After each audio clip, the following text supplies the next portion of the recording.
Oi, Felipe.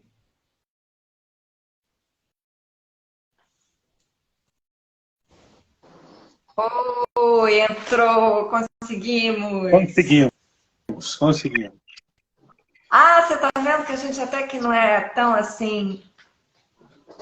A gente consegue fazer live. Deixa eu ligar a luz aqui, peraí. Não, eu tenho luz, eu tenho estúdio. Tá pensando que eu sou o quê? Fraquinha? Não. Tenho estúdio. Ah, fiz luzes aqui pra gente fazer bonitinho. Pode não ficar tão bonitinho, mas vai ficar melhor do que. Ah, agora essa luz é boa. O importante é a mensagem. Ah, com certeza, né? A mensagem é muito importante. Então, vamos pensar na mensagem, o conteúdo, né, Felipe? Felipe, que bom que você topou brincar comigo aqui de bater papo, que legal. Tá todo mundo escutando? Dá um oizinho pra gente aí, vocês estão entrando. Depois a gente vai gravar para deixar no Facebook. Nós vamos pedir incentivo da Lei Rouanet para fazer nossas lives. 5 milhões Felipe, no cada dia live. 5 milhões cada live, eu acho que tá. Não, não vamos falar não. Eu ia cantar, mas eu acho que não é o caso, né, Felipe, da gente cantar, né? Aborrecer, porque hoje tá perigoso a gente brincar com as pessoas, né? Não, eu Fazer piada. canto muito mal. Se bem que hoje em dia não há impedimento, né? É, você é vascaíno, você entende bem de gol impedido, né?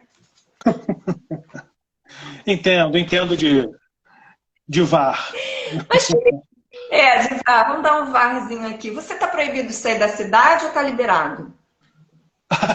Não, Que bom, até onde eu sei, eu estou liberado. Não sei se eu fiz alguma é, piada equivocada no Facebook, no Twitter, mas por enquanto não chegou nenhuma notificação, não. Eu estou podendo ainda. Vamos ver por quanto tempo, né? de escrever e depois deletar, porque não pegou bem, isso aqui vai dar problema. Só nos posts onde eu acredito que eu possa ser mal interpretado. Aquele negócio também quando o receptor não entendeu a mensagem, muitas vezes a culpa é nossa também. Né? Mas A frase, geralmente não, geralmente eu deixo e seja. né? Tem Oi? aquela frase do Mário Quintana, se você não olhou a bola de cristal e não entendeu a mágica, o problema não é da bola de cristal, né? É uma coisa assim, né? Não vamos lembrar É, exatamente a frase. com certeza, mas eu ainda estou podendo exercer o meu direito de ir e vir até onde, né, deixarem. O Mas é humor isso. tem limite? O humor, essa pergunta deve ser a pergunta da década, né? Eu acho que o limite do humor é o seu ouvido. Né? Se você vai a um show, se você vai a um filme, se você vai assistir uma peça e aquela piada bateu bem no seu ouvido, então tá tranquilo. Se você se sentiu mal, se E você se se você sentiu paga a incomodado, nunca entrada, mais você vá sabe naquele show. ver, né? Se Como? você paga a entrada, você está sabendo o que você está indo ver, né? Às vezes a pessoa pode ir até inadvertidamente ao show, né? Mas quando você vê que quer ver o show daquele artista e diz o filme ou o que for, você já meio que está sabendo que vai encontrar lá. Então não cabe, né, ao ministro da Justiça, não cabe à juíza ou juiz ou quem quer que seja dizer, não, você não vai ver isso, porque eu não quero que você veja. Eu acho que é isso. Eu acho que o limite do humor é o seu ouvido. O limite do humor é você, é o indivíduo. Eu, quando não gosto de uma música, eu não escuto, eu desligo. Mas eu não proíbo ninguém de escutar. Exato. Imagina se eu fosse proibir todas as músicas que eu não gosto, assim. Eu não sou, né, palmatória de nada, eu não sou palmatória do mundo. Né? Se você gosta de ouvir, sei lá, Pablo Vittar, ouça. Se você não quer ouvir, não ouça. E não enche o saco de ninguém por causa disso. Entendeu? Então, É verdade. Deixa eu te perguntar, Felipe Flecha, autor, roteirista, você trabalhou durante muitos anos no Cacete Planeta. Nós temos vários amigos em comum, trabalhamos juntos já, Sim. criamos juntos sitcom, websérie, temos projetos até de novela turca, né, juntos. Então a gente se conhece bem, a gente conversa muito pelo WhatsApp. Nosso WhatsApp seria provavelmente proibido por lei, porque não é que a gente xingue ninguém não, gente, mas a gente brinca. E brincar, quando você tem intimidade com a pessoa, você fala coisas normais, então ninguém ofende ninguém, mas a gente tem que ter liberdade de expressão também para brincar. E hoje eu sinto, Felipe, que você tem que se policiar até com seus amigos. Se segurar. A gente se censura na hora de fazer um comentário. Não, sim, tudo pelo primeiro, né? Quando você às vezes manda uma mensagem escrita, a pessoa que está recebendo não sabe nem o tom da sua voz. Então, você pode ser mal interpretado já a partir daí. Agora, e qualquer comentário hoje em dia pode ser mal interpretado. Se você falar que não gostou da roupa da sogra do fulano, polarizou, né? É verdade. As pessoas são muito transparentes também, né? E também, eu acho que tem muito mimimi. Eu vi muito isso na gestão pública. A gente falava uma coisa, as pessoas deturpavam de um jeito, e sabe, você não tem a intenção de magoar, de ferir, mas as pessoas dão um jeito de, sabe? E fazer com que você tivesse ofendido alguém, sendo que você não ofendeu ninguém. Mas enfim, deixa pra lá. Nós somos da geração que cresceu assistindo grandes humoristas na televisão, grandes programas de sucesso, Jô Soares, Chico Anísio. Eu sou mais da escola Jô Soares. Você preferia Chico ou Jô? E aí agora você me jogou, agora você está querendo polarizar o humor brasileiro.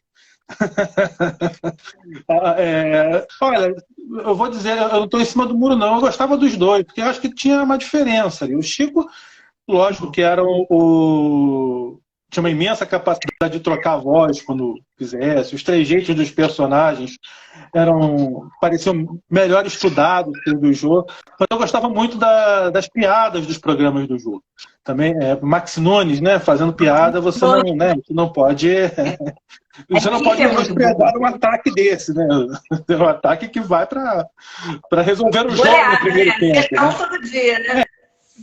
E o Chico era o Jô também era um bom ator, assim. Excelente.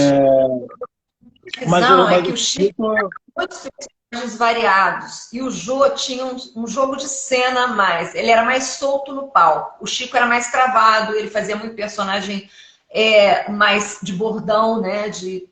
O Jô também tinha muito bordão popular, mas o Chico, eu acho que ele criava mais personagens com histórias de continuidade. Ele falava muito do Nordeste, ele citava memórias de infância dele, ele brincava muito com a coisa do Bozó. Eu adorava o Bozó, por exemplo, né? O pessoal trabalha na Globo. Às vezes o artista importante não tem essa frescura, mas o cara que está começando, o figurante que fica atrás da pilastra, eu trabalho na Globo, né? Tem muito isso, né, Felipe? Não, até pelo poder de fogo que a Globo tinha, né? Até para... Eu tinha vergonha de andar de crachá, sinceramente. Eu morria de vergonha, porque parece que você está se exibindo, né? Você usava crachá? Eu tirava. Você era bolsa? Eu tirava, andando ali, mesmo andando ali por dentro, só quando eu ia passar por alguma catraca. Aí eu tinha que botar... Eu tava no banco e a pessoa deu, gente, o que é isso? Só para dizer que trabalha na Globo? Não, eu fora da emissora, eu tirava logo. Até porque eu não gosto dessas coisas assim, eu só uso um escapuláriozinho aqui e mais nada. Mas crachá eu não uso, nunca gostei de usar crachá, que troço pendurado, atrapalha pra tudo. Eu botava no bolso, e ia embora, eu tirava pra passar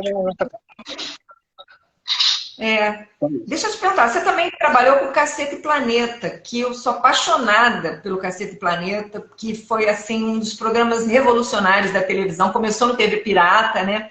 Eu adorava o Barbosa 11h30, Barbosa 9h30, que era o Neila, a Neila, né? O Neila Torraca, que é apaixonante. Não, era hilário aquele quadro dele, só besteira. E o besterol faz falta na televisão. Eu sinto a falta do besterol. O Caceta, então, a gente é muito amigo do Cláudio Manuel, então a gente tem liberdade até de zoar com ele, né? mas é um querido que me apoiou muito, até quando eu trabalhei na gestão pública, toda hora mandava um recado, um incentivo, eu acho isso muito importante, você não perder os laços e a pessoa te respeitar, apesar de você não estar mais no meio, vamos dizer assim, e o Cláudio sempre foi muito gente boa, a gente tem vários projetos juntos, e principalmente, eu faço, Cláudio, estou com 3 roteiros aqui, vamos trabalhar neles? Vamos embora. E aí ele vai para Bahia, vai para não sei aonde, a gente não consegue marcar, mas eu quero marcar, inclusive, com você, da gente trabalhar nesses roteiros. Vamos pedir Rouanet, meu filho, vamos pedir Rouanet. Vamos pedir. Mas e aí, como é que é trabalhar com Cacete Planeta? Olha, você falou aí a palavra revolução, e foi, em termos, assim, aqui no Brasil, foi o programa revolucionário mesmo, e eu sempre agradeço a eles por me deixar participar da revolução do lado de dentro, né? Escrevendo, produzindo. Assim, a gente não tinha pauta. Eles nunca pediram para a gente, fala sobre isso. Teve uma vez, que até então o Roberto Carlos ia participar do programa, então todas as equipes tinham que mandar pelo menos um quadro com o Roberto Carlos, mas, assim, tipo, mesmo com isso eu não tenho maria. Vocês falavam, escrevia o tema, o quadro que você quisesse escrever com o Roberto Carlos. Não era uma coisa de, faz um do Massaranduba, faz o seu... Não tinha nada disso. Você faz e manda. Né? Nós fizemos mandamos, foi aprovado lá pela equipe, mas aí o Roberto Carlos desistiu. Tira do quadro. O Roberto é bem assim, né? Não, amigo. Mas, muitas emoções naquela semana, a gente ficou empolgado. Pô, o Roberto vai fazer um quadro nosso, mas não fez. Desistiu de última hora de participar do programa. Mas a gente não tinha pauta. O Cláudio e o Reinaldo, que eram os redatores finais do programa, eles preferiam a surpresa, né? E só mais não sabe assim, fazer ao vivo. Só nos últimos anos é que a gente passou a ter uma reunião de pauta com eles, assim, e mesmo assim a periodicidade variava muito. Podia ser uma no mês, podia ser uma a cada 15 dias. E como é que era? Que eram todos estrelas, né? Pessoas bem-sucedidas, muita criatividade. Tinha pancadaria? Assim, não, essa ideia é melhor do que a sua, vai essa, não vai aquela. E aí? A gente não participava da reunião onde eles definiam os quadros que iam ao ar. A gente mandava, cada equipe de colaboradores se reunia entre si e mandava para eles. Mas é claro que todos ali tinham opiniões muito firmes a respeito dos quadros que deveriam entrar ou não. E como até determinado momento eram 7, era a maioria simples. 4-3, o quadro ia e se você tivesse perdido ia ter que fazer e pronto. Era uma votação democrática, muito inflamada em certos aspectos ali. Todo mundo ali se conhecia, quer dizer, os cacetas se conheciam desde moleque, né, de 17, 18 anos. Eles estudaram juntos, né? Passaram parte da vida juntos, né? Mas tinha essas discussões, assim, mesmo quando a gente estava nas reuniões de pauta, eles discutiam muito, né, os quadros, as ideias, enfim, já quando a gente participava, né? Você chegou a pegar mas era um segredo de sucesso. O programa era muito editado, né? Eu fui entrevistada uma vez pelo Bussunda, na TV Educativa. Ele tinha um programa na TV Educativa. Eu achei o Bussunda muito tranquilo, muito na dele. E as pessoas esperavam o Bussunda, aquela coisa de me conta uma piada, né? Porque só porque é humorista tem que te contar uma piada. Isso acontece muito, né? A pessoa está no elevador, você é humorista, me conta uma piada. Como é que eles eram entre eles, assim? Eles contavam piada ou eram sérios, assim, aquela coisa do burocrata fazendo um trabalho para televisão?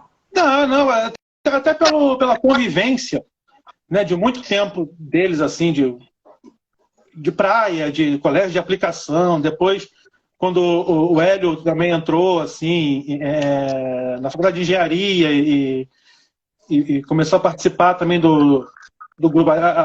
A Caceta nasceu na faculdade de engenharia da UFRJ, na escola de engenharia. né? Depois entraram o Cláudio Bussunda, mas eles já se conheciam antes, né? Conheciam o Marcelo antes, conheciam o Cláudio antes, né? Mas eles, entre eles, claro que rolava muita piada entre eles, muita, né, zoação entre eles, era uma coisa interminável, era uma loja de conveniência de humor aberta 24 horas, né? Agora, assim, até mesmo na rua, assim, quando a gente andava, né, com eles, assim, não sei o que, eles eram caras tímidos, assim, eles não são, nunca foram estrelas, de jeito nenhum, isso nunca. Nunca vi nada. Simples. Isso eu não quero. Não, nunca foram disso. Nunca vi. E sempre muito generosos, muito... São pessoas muito bem educadas. A novos humoristas, a novas pessoas, assim, entendeu? Também nunca foram fechados ali entre eles, não. Tanto é que eu entrei lá, com o navio já no mar, né? Já saindo da Bahia. É verdade. E me diz uma coisa, como é que é esse... eu conheci, por exemplo, o Cacete e o Planeta, quando eu estava indo fazer uma matéria no Jardim Zoológico, eles estavam distribuindo panfleto para o Macaco Tião ser prefeito do Rio de Janeiro. Eu achei aquilo tão genial, que na época eu votava por escrito, né? E teve muito voto para o Macaco Tião por causa disso. Hoje, provavelmente, eles seriam processados, né? Por atrapalhar o processo eleitoral. Mas a criatividade deles era um absurdo. E você sente falta desse tipo de humor hoje na televisão? Claro que sim. E aí, falando mais uma vez do lado de dentro, né? A gente não tinha, assim, limite sobre quem bater. Né? A gente batia na esquerda, a gente batia na direita, a gente batia no isentão. A metralhadora apontava para onde tivesse a notícia ali, para onde tivesse a piada. A pessoa fez um ato ridículo, tem direito de ser ridicularizado. E o humor não é ridicularizar, é colocar uma tinta mais forte na situação que às vezes é risível, que tem pessoas que são risíveis. Sim, elas não se dão conta do quanto elas são uma caricatura delas mesmas. A gente sempre fala que... O humor, eu não vejo o humor como ofensa, a sátira como ofensa. Eu vejo como você jogar uma tinta mais forte naquilo que já é, às vezes, ridículo, já é um absurdo. A pessoa fala um absurdo num palanque ou mesmo numa entrevista e depois vira sátira, porque ela própria já se satirizou ali, né? Não, tem... Não, primeiro, assim, políticos, gente, desde que eu me entendo por gente, um político, uma celebridade, ela tá ali também para ser zoada. Se você tá ali no palco, se você tá na alça, a pessoa que desponta, ela tá na alça de mira de qualquer humorista que se dê o respeito de ser chamado como humorista. O que eu vejo é que o humor é muito respeitoso. Esse humor que a gente conhece, de fazer, de trabalhar, é muito respeitoso, nunca humilha o mais humilde, toca o foco para o poderoso, né? Para aquele que tem como se defender se não gostar.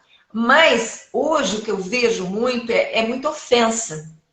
Até jornal mesmo, às vezes quer fazer uma crítica, mas ultrapassa o tom da crítica, vai para o ataque pessoal, isso não é legal. E o humor não tem disso. Eu não vejo o humor atacando assim, pelo menos não esse humor dessa nossa geração, que a gente não é puro, santo, a gente já fez muita piada para, né, ridicularizar as pessoas.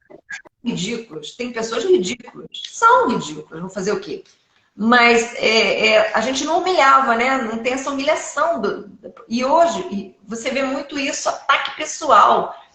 O cara diz que é humorista, ganha um programa de televisão, mas ele está atacando as pessoas. Ele não está fazendo graça, piada leve, que todo mundo vai... Você acaba o programa, você tá, mas e a piada? Cadê? Não, pois é. Para falar assim, do humor da nossa geração, né, quando a gente viu tudo nascendo, Teatro Besterol, Cacete e Planeta, Chiclete com Banana, eu recomendo o documentário do Cláudio Manuel, por sinal, que é Rindo à Toa, o Humor Sem Limite, que é logo o humor que aparece depois que acaba o regime militar. É que aí todo mundo está falando de tudo o tempo todo mundo está se atropelando e todo mundo, assim, afiadíssimo. Todo mundo na ponta dos carros. Todos eles. Laerte, Angeli, Glauco, os Cacetas, os Planetas na época eram separados, né? Miguel Falabella, Vicente Pereira, Mauro Rossi, todo mundo, né, dando tiro para tudo que é lado e acertando. Eles vão parar no TV Pirata, né, que acaba sendo uma espécie de amálgama de todo aquele humor que estava, né, solto pelo Brasil afora ali, né? E com o tempo, lógico, né, as piadas vão mudando, os tempos vão mudando e aí, eu acho que muito personagem foi cancelado ou proibido hoje. Desses Chico Anísio, Jô Soares. Hoje em dia... Por exemplo, o Capitão Gay ele não poderia fazer. O Chico Anísio talvez não pudesse fazer o Justíssimo. Eu odeio pobre. Críticas mais assim, imitando o presidente da República, talvez não visse mais isso hoje. Não tem, né? Você não tem mais programa de humor. Tirando a Praça é Nossa, posso estar equivocado se tiver outro assim na TV aberta, que eu estou falando. Não tem programa de humor. A TV Globo acabou com todos eles. E até porque estavam ficando muito batendo num lado só. Você já tinha perdido a capacidade de criticar o seu lado. Né? Como a gente era muita lacração e pouco humor. A pessoa descer focada em alguém, isso não é humor. Pois é, você não tinha mais aquela vontade de bater no seu político preferido ali. Sim, Odorico Paraguai, por exemplo, a novela do Dias Gomes, né, O Bem Amado, talvez fosse cancelada porque debochava dos baianos, debochava de político, coronel. Então, era uma novela cheia de politicamente incorreto, né? As mulheres ia ter o etarismo, ia ter uma série de segmentos da sociedade que iam se sentir profundamente ofendidos. Mas era um humor crítico que ele fazia, com políticos do interior, que vê ainda em Brasília isso. E escrita por um baiano, né? O Dias Gomes era baiano, né? Então, mas ele poderia, porque ele teria lugar de fala por ser baiano. Então, isso não teria problema. Será que aceitariam tanto deboche? Porque ele debochava, né? Debochava, vamos diretamente. Vão pular os entretantos, vamos diretamente para os finalmente, como ele falava. Então, ele debochava do político. Eu vi muitos Odoricos em Brasília. Muitos. Mas isso aí que você balança uma árvore e cai 20 Odoricos na tua cabeça. A escritora fica coçando para escrever um programa. Alguém me dá um programa para escrever, por favor, porque esse cara é um personagem. Não é real. Não pode ser real essa pessoa que está aqui. Mas aí que tá, o humor. Mandaram um ator. Eu sempre pensava assim, mandaram um ator se fazer passar por um deputado, por um ministro, sei lá por quem, porque isso aqui é um personagem. Não pode ser real essa pessoa que está. É um ator contratado para divertir a gente. Mas é isso. Eu penso, às vezes, tem político que isso aqui é personagem, não é gente verdadeira. É alguém se passando por político. É porque o humor, na verdade, ele nasce da verdade. Você não inventa, né? Você observa. Qualquer escritor, e os humoristas têm isso talvez até um pouco mais ressaltado, posso estar enganado, assim, o poder de observação é tudo para quem faz humor. Então, quer dizer... E até novela, né, Felipe? Novela. Como dizia o Manuel Carlos para mim, é como se a gente olhasse pelo buraco da fechadura da casa dos outros. A gente tem que observar o ser humano no dia a dia, na rua, para você poder transmitir para o povo um personagem, criar um personagem. Eu, quando criava personagem, por exemplo, em novela, eu colocava até o perfume, que eu achava que aquele personagem tinha que usar. O signo, colocar se gostava de tal música, porque aí o ator, ele visualiza o personagem de tal jeito que ele vive o personagem, ele não atua, ele vive aquele personagem. E o Manuel Carlos falava muito isso, que é como se você olhasse o buraco da fechadura de alguém. Você tem que invadir a privacidade daquele personagem. E chega um ponto que ele começa a falar sozinho. Você não está mais escrevendo. Parece que ele está soprando no teu ouvido as falas. Ganha vida. E no humor também tem isso, depois que o personagem ganha chão, né? Não, claro que tem, porque é exatamente, talvez não um processo tão meticuloso assim quanto o seu, mas um personagem de humor nasce do poder de observação mesmo, do humorista, do comediante. Se você não tiver e observação, para você depois transformar aquilo numa piada. Né? Às vezes, como você disse aí dos políticos aí, tem umas piadas que já nascem piadas, né? Prontas. Né? Alguns caras que já nascem personagem. E muita gente gosta. Pois é. Mas tem muito disso, né? De você também ouvir, né? Na rua uma frase e levar, por exemplo, isso cabe no personagem tal, né? De você observar o trejeito de uma pessoa na rua e, opa, eu vou tentar colocar isso. Você já pegou ranço de alguém por trabalhar junto, assim, com humor? Ranço, essa palavra tão antipática. Você diz aqui, de não gostar de trabalhar com uma pessoa? Era muito legal, essa pessoa era muito legal, eu tinha a maior vontade de trabalhar com essa pessoa, mas agora trabalhando junto eu peguei ranço. Tem isso? Olha, de cabeça, assim, eu já trabalhei com muita gente. Eu tenho prova. Já trabalhei com gente que me decepcionou pelo fato de puxar saquismo. Depois você descobre que o cara é um puxa-saco.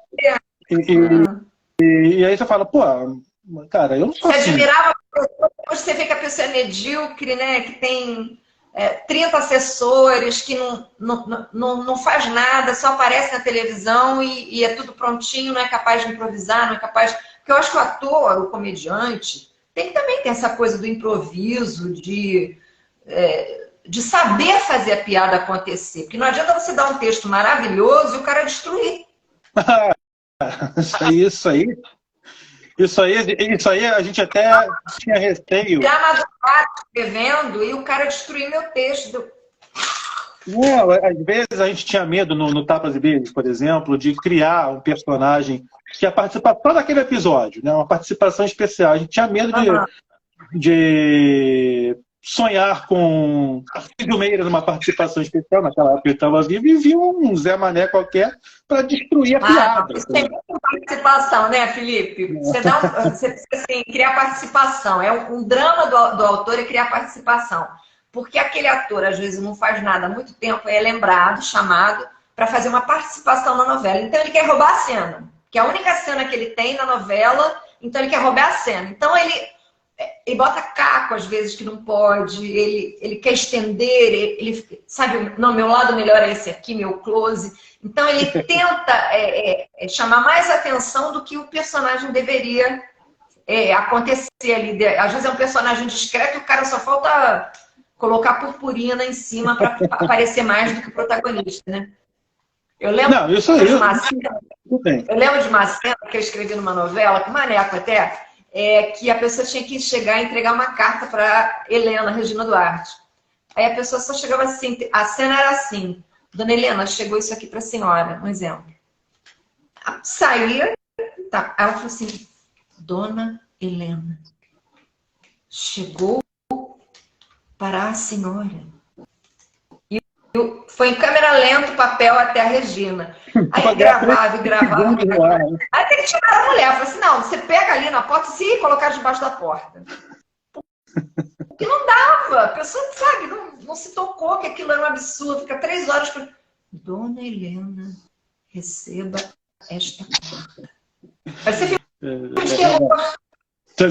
A situação já estava ficando grave naquela época. As pessoas não estavam querendo 15 minutos de fama, queriam 3 segundos de fama. Não, aparecer na TV Globo é um canhão, né? Se aparecer no dia seguinte, estava dando autógrafo na rua, né? Então, novela das 9, então era um absurdo. Você já perdeu algum amigo por causa de piada? Olha, amigo, não. Porque eu acho que você não perde amigo por causa disso. Amigo de verdade, amigo, né? Conhecidos, acho que já deve ter perdido. Eu Piadas, lembro de talvez, uma ruins, vez, né? na outra época que eu tinha Facebook, que estava o auge de uma política também, eu não vou dizer os nomes, mas que umas pessoas iam nas páginas da gente para ofender. Você, uma vez, eu lembro que uma pessoa foi te ofender, e eu achei aquilo tão grosseiro, um colega de trabalho, e criticava, não sabia nem quem você votava, e ia te criticar por causa daquela posição, uma coisa que você escreveu. Quer dizer, o próprio colega tentando te censurar, né? Te criticar por uma opinião. E então, é o que você fala, às vezes você não tem amigos na profissão, você tem colegas momentâneos que estão naquele trabalho com você. Porque o público às vezes pensa que a gente tem amigos eternos em determinados trabalhos. Que todo mundo virou, oi galera, não é assim. Você Não, trabalhou ali, acabou o trabalho, cada um vai seguir sua vida. cara, o Cada um segue sua problema vida. o problema das redes sociais é que de algumas pessoas que estão na rede social, tenho certeza que também devem pensar isso de mim, é que muitas pessoas você conhece pessoalmente. Né? Então, aquela pessoa que está aí na rede social falando, né, sinalizando aquelas virtudes, olha como eu sou legal, olha como eu sou isso, olha como eu sou... Quando tu vai ver, o cara é machista, o cara é racista, o cara é transfóbico, o cara é tudo aquilo, mas como está do lado certo da patota, então passa batido. Eu, Agora, você consegue um comentário qualquer, aí cai o mundo na sua cabeça, por quê? Porque você não está muito naquela vibe, naquela patota. Às vezes eu já vi gente falar absurdos, homofóbicos, racistas e tal, aí depois vem, não, porque esse pessoal da direita, não, porque olha só, gente, mas eu já ouvi essa pessoa falar horrores. Sim. Que cara de pau. É conhecer pessoas, pessoal. Conhecer pessoalmente a galera que está no pessoal. Piadas que eu teria vergonha de ouvir. Imagina sabe? E, no entanto, estão aí. Não vou citar nomes, obviamente. Não citaremos, somos elegantes. Sim, nós somos elegantes. Demais para citar esse tipo de... Tinha uma amiga minha que falava assim, todo mundo que é criado pela avó é muito bem educado. Nós somos criados pela avó. Deixa eu te contar uma coisa. O que você acha da cultura do cancelamento? Tem que ser cancelada, né? Isso aí não... Isso... Eu sempre pego uma frase do Milô, né? Que ele falava, os fãs de hoje são os linchadores de amanhã. E eu sempre... Eu mudo para os canceladores de hoje são os cancelados de amanhã. É você alimentar sempre esse monstro que depois ele não para de comer. Né? Você começa lá, enquanto estão comendo, o monstro está comendo. A galera que você não gosta está ok. Falar, fazer, né? É meio tipo, eu digo que não pode ser chamado de cultura do cancelamento uma coisa que é uma ignorância. É uma ignorância do cancelamento. Porque você querer anular uma pessoa porque ela pensa diferente ou porque ela tem uma opinião mais concreta sobre uma coisa que você nem sabe, às vezes, do que se trata, e você já tá lá, não, olha, é meio assim, se junta uma turma para bater, né? Nunca é um sozinho. Finaliza, olha, aquele ali que tem que apanhar hoje. Aí, quando você vê, o cara tá linchado na internet. Aí tá sendo linchado. Pedem demissão imediata, não pode mais ir no show, não pode mais comprar o disco, não pode mais fazer... Gente, isso é uma ignorância. Sem contar que, às vezes, o artista tem uma estrutura que não é nem ele que está ali postando, ouvindo, lendo, é um assessor que não vai nem saber que foi cancelado, depois, talvez, numa entrevista. Mas um cidadão comum que é cancelado por opinião, ele sofre muito, porque ele não sabe lidar com aquilo. Ele brincou, às vezes fez um comentário infeliz, ou mesmo uma opinião que é dele, de realidade da vida dele, e é cancelado por gente comum como ele. Então, a internet é o palco de um grande tribunal de honras, de justiçamento, de você está certo, eu estou errado, eu estou do lado bom da história, você está do lado... Como assim lado bom da história? Qual é a história? A recontada, a escrita, a reescrita, o remake. Tem muito remake também, né? Oh, tem. Eu... Não, falar do lado certo da história, tinha muito nazista que achava que estava do lado certo da história. Né? E você vê, às vezes, os paladinos da verdade de hoje, 5, 10 anos atrás, escreviam horrores no Twitter, por exemplo. Aí, não, eu mudei. Eu mudei. Eu evoluí. Então, por que os outros não podem ter evoluído também? Será que todo mundo que escreveu uma besteira 10 anos atrás não evoluiu também? Porque todo mundo um dia já escreveu uma idiotice na internet que se arrependeu. E 10 anos depois joga aquele tweet na cara da pessoa assim, olha aqui você, eu te conheço. Como assim, gente? 10 anos atrás a pessoa era outra. É a história do rio, né? Que passou na aldeia, você colocou o pé naquele rio, 1 minuto depois não é mais o mesmo rio, nem a mesma pessoa. É uma filosofia que vale para a vida da gente, vale para as redes sociais. Por que uma opinião que você tinha ontem, sem saber o total da história, a totalidade da história, você emitiu uma opinião precipitada, você não pode ter se arrependido amanhã. Você não pode se arrepender amanhã. E trocar de ideia, porque a gente evolui, a gente muda de ideia. E não cobram que você tenha sempre... Não, se você um dia falou aquilo, você tem que segurar aquele rojão o resto da sua vida. E aquele rojão, às vezes, não cabe mais no seu figurino, né, Felipe? Não, muitos canceladores são aqueles caras que vão para show cantar Metamorfose Ambulante e quando a pessoa muda de opinião não pode. Né? Todo mundo mas, sabe? Por exemplo, tem uma pessoa, um humorista, que ele trai a mulher, que ele usa droga, que ele faz isso, que ele faz aquilo. Aí depois vai lá posar de puritano. Rei da cocada. Sabe? Não, porque veja bem, porque eu acho um horror isso. Olha aquele cara ali tá falando isso, mas já casou 3 vezes. Daí que ele casou 3 vezes. Você não é liberal? Você não é progressista? Por que você vai apontar o dedo para aquele? Isso é um exemplo. Sabe? Será que você pensou na sua família quando você traiu? Quando você... Julgar os outros é muito ruim, né, Felipe? Não, tanto é que eu nunca quis ser juiz. Olha, nunca quis fazer faculdade de Direito.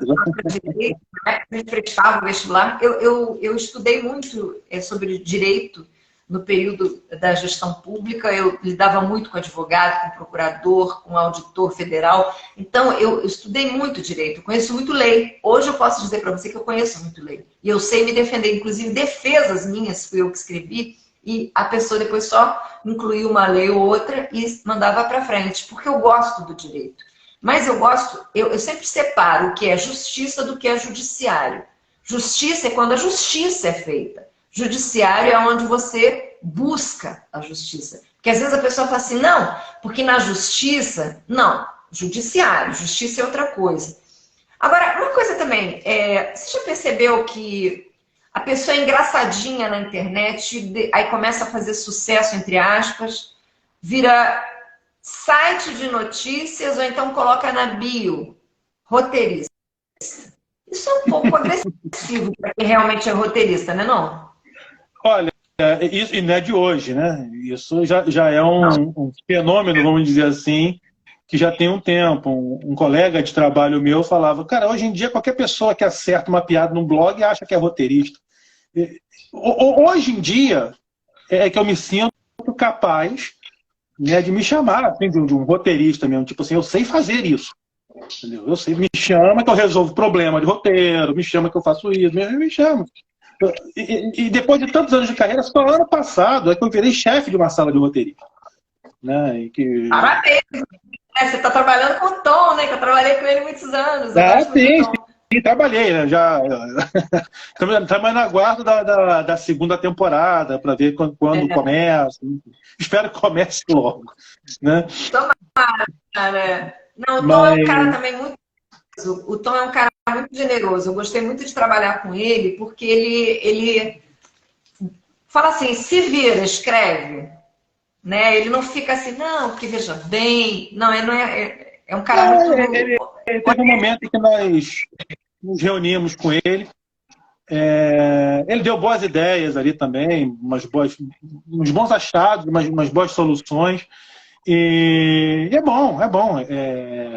Foi legal. E ele se dedicou muito ali, ele participou, comprou a história que eu e a equipe escrevemos e quando ele começou a, vamos dizer assim, confiar mais no texto, aí ele buracou, aí não teve, fez tudo.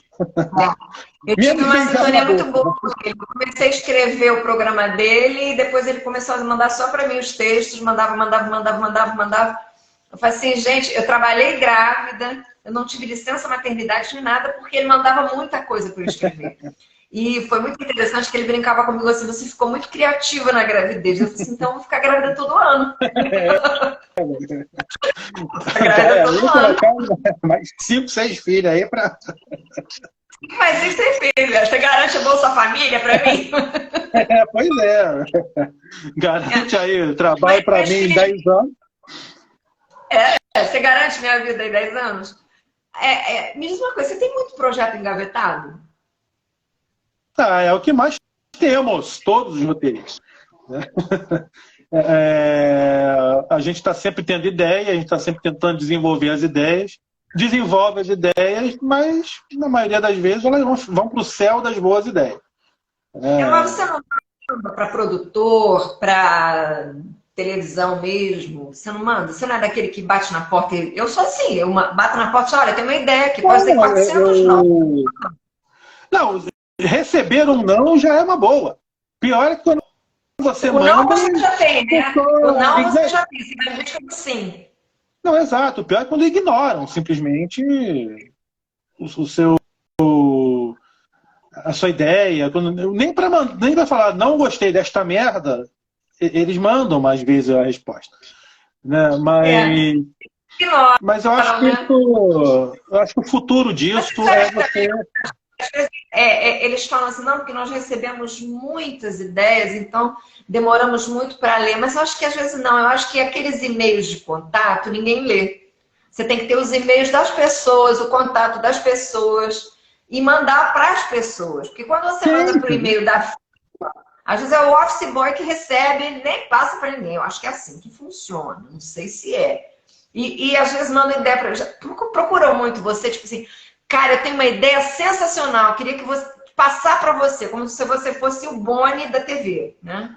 Acontece isso? Comigo acontece muito isso. Não, já aconteceu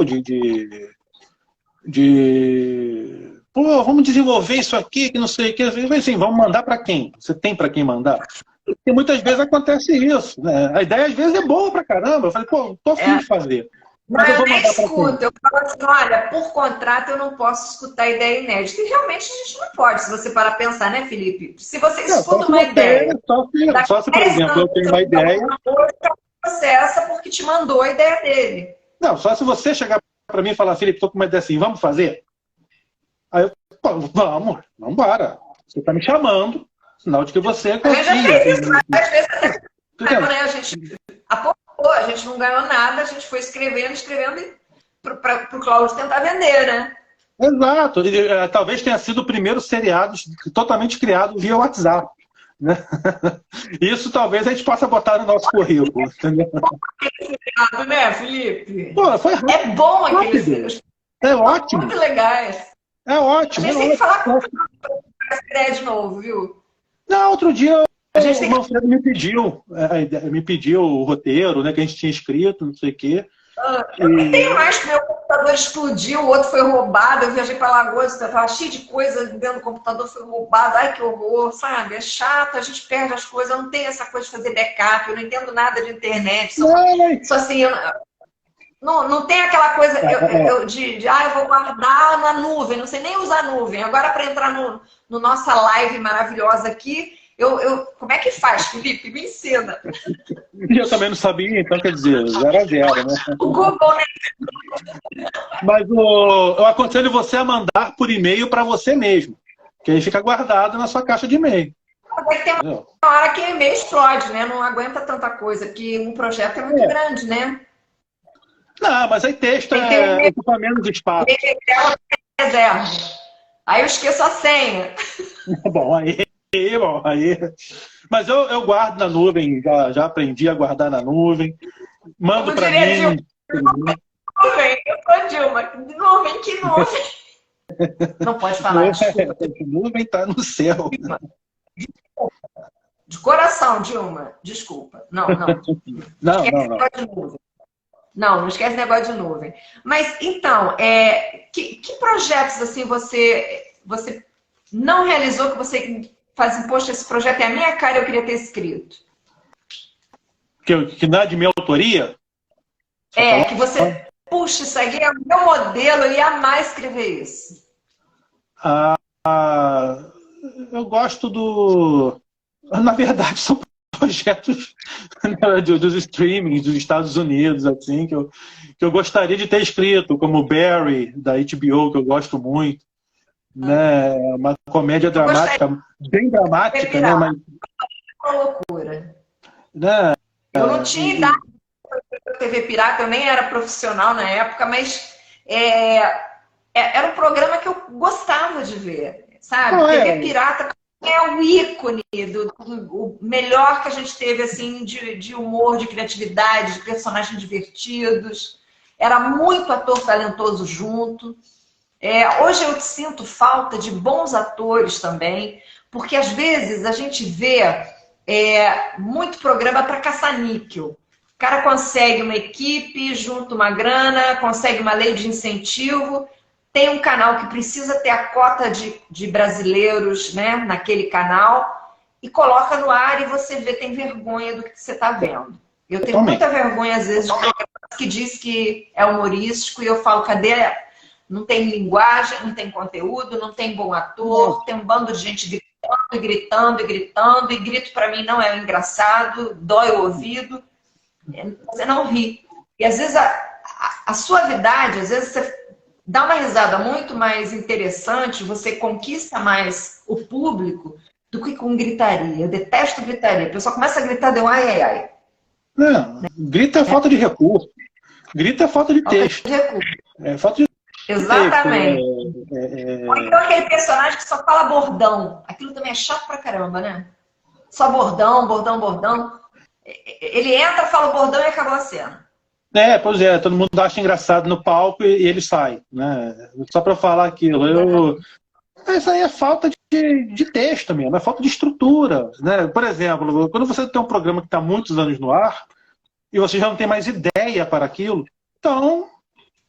E você continua ganhando dinheiro com aquilo, e daí é grito para tudo que é lado, né? Grita aí, para ver se alguém ri, né? E faz umas piadas ali tortas, atira para tudo que é lado.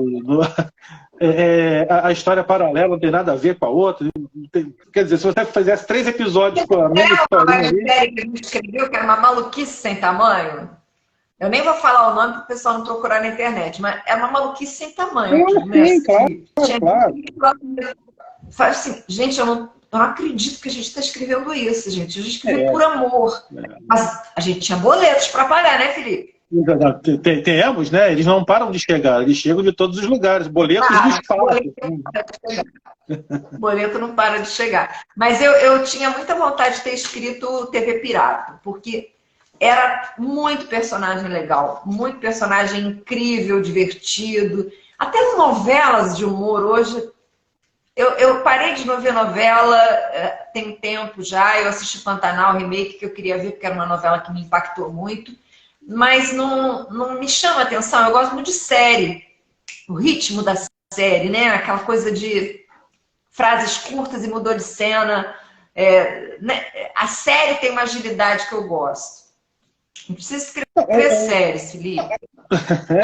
Bom, ano que vem vai entrar na Globoplay, se Deus quiser, Os Passas, que é uma série de humor que eu escrevi com uma equipe que eu consegui montar, aí elogios para a formata, até do que o Tom tá, querido?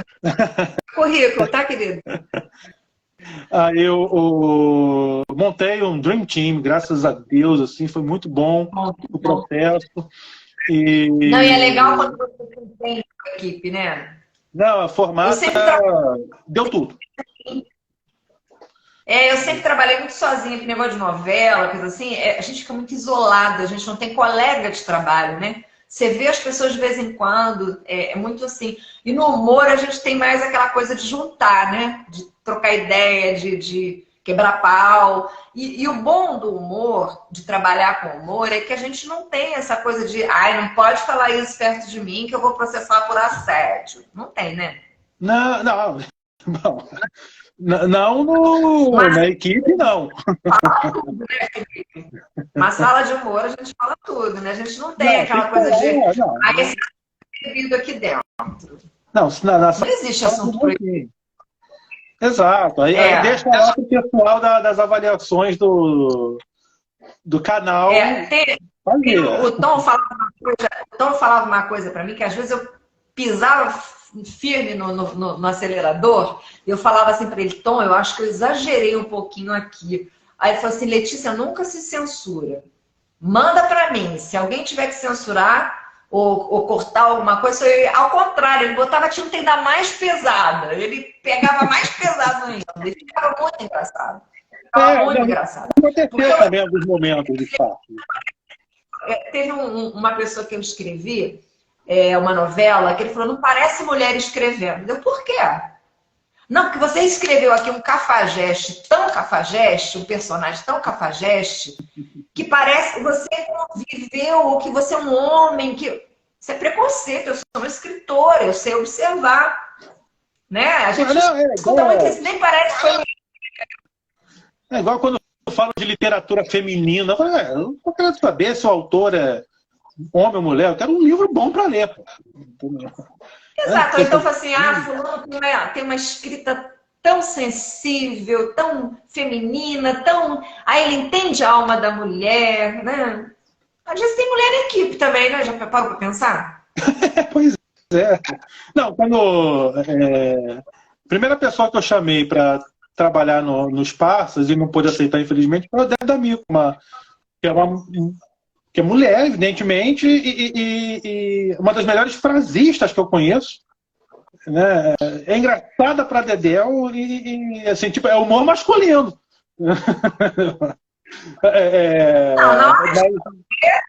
Ninguém tem sexo, não é homem, não é mulher, não é trans, não é assim, nada. É um escritor, uma máquina na frente, mandando você. Exato, não, mas é claro, estou falando que poderia ser identificado assim, como esse tipo de coisa, mas eu não estou ligando para isso. Eu quero roteirista que escreva bem, que saiba fazer diálogo, que goste de estrutura, que goste desse quebra-cabeça. É um quebra-cabeça. Você tem que ter uma lógica, como disse, né?